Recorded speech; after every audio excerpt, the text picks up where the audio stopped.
Selain meresmikan pesantren sains yang berbasis wakaf, pesantren Trans-Sains juga meresmikan Transmart, di mana Transmart ini merupakan minimarket yang berada di dalam pondok yang terbentuk dari dana wakaf.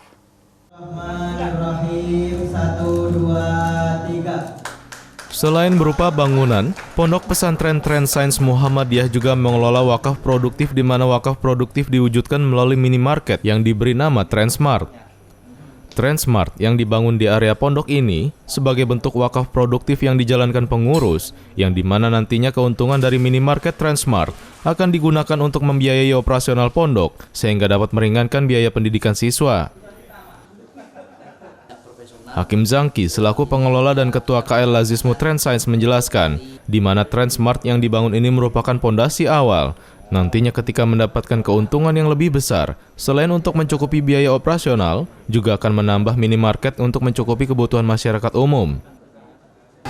Transmart ini uang modalnya dari wakaf, kemudian infrastrukturnya dari wakaf, sehingga nanti lahir nanti keuntungannya untuk operasional pesantren. Dikelola secara profesional dengan pola musyarakah kerjasama. Kita ada musyarakah dengan pihak profesional.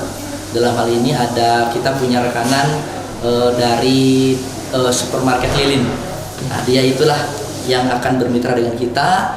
Kemudian sehingga nanti di setiap bulan kita ada keuntungan. Kami ceritakan di sini kita bagi keuntungan jadi 3. Satu untuk keuntungan untuk pesantren, yang kedua adalah keuntungan untuk mitra, dan satu lagi keuntungan untuk Allah Subhanahu Wa Taala. Jadi kita bagi 3. Pembagiannya sendiri yang sudah berjalan ini adalah 40 untuk mitra, kemudian 50 untuk pesantren, dan 10 untuk Allah. Jadi total 100%. Saat ini baru seperti itu, mudah-mudahan nanti semakin berkembang. Pada prinsipnya baik pesantren maupun Allah sebenarnya itu kembali ke pesantren juga. Tapi kita akan coba buat slot terkait dengan untuk Allah ini, uang ini akan kita plot untuk pengembangan. Jadi uang ini kita akan simpan dan kita harapkan nanti bisa menjadi wakaf berikutnya. Jadi dari Transmart ini mungkin nanti akan ada lahir Transmart cabang, kemudian Transmart yang nanti bisa dikelola di luar pesantren dan sebagainya. Dan itu dari mana? Dari 10% yang kita kembangkan ini. Apa sih yang bikin beda Transmart ini dengan minimarket lainnya? Bedanya adalah 2. Yang pertama, ketika kita bicara tentang wakaf, Transmart ini lahir dari wakaf, maka berarti orang yang belanja pun sama dengan berwakaf. Itu yang pertama. Yang kedua adalah basis daripada bisnis ini basisnya adalah pesantren. Jadi kami sudah punya basis market, ya, pasarnya udah jelas ya. Santri, guru-guru yang 24 jam mereka tinggal di sini gitu ya. Kemudian juga mungkin halayak umum ya.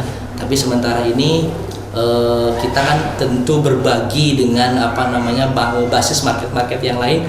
Insya Allah kalau ini dikembangkan, insya Allah tentunya akan menghasilkan. Dengan adanya Transmart ini disambut baik oleh para siswa pondok, di mana para siswa sangat mudah mencari kebutuhan sehari-hari tanpa harus keluar pondok. Seperti yang dirasakan Hussein, dengan adanya Transmart dapat membantu para siswa dalam memenuhi kebutuhan sehari-hari.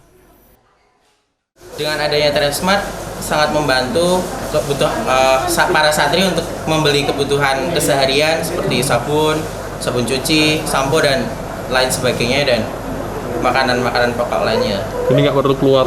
Iya, jadi nggak perlu keluar pondok. Jadi di pondok sudah menyediakan pelayanan supermarket sendiri. Untuk harganya seperti apa? Untuk masalah harga standar ya, tidak terlalu mahal dan masih worth it di kantong santri. Mas Agung Rahmantio memberitakan dari Seragen, Jawa Tengah.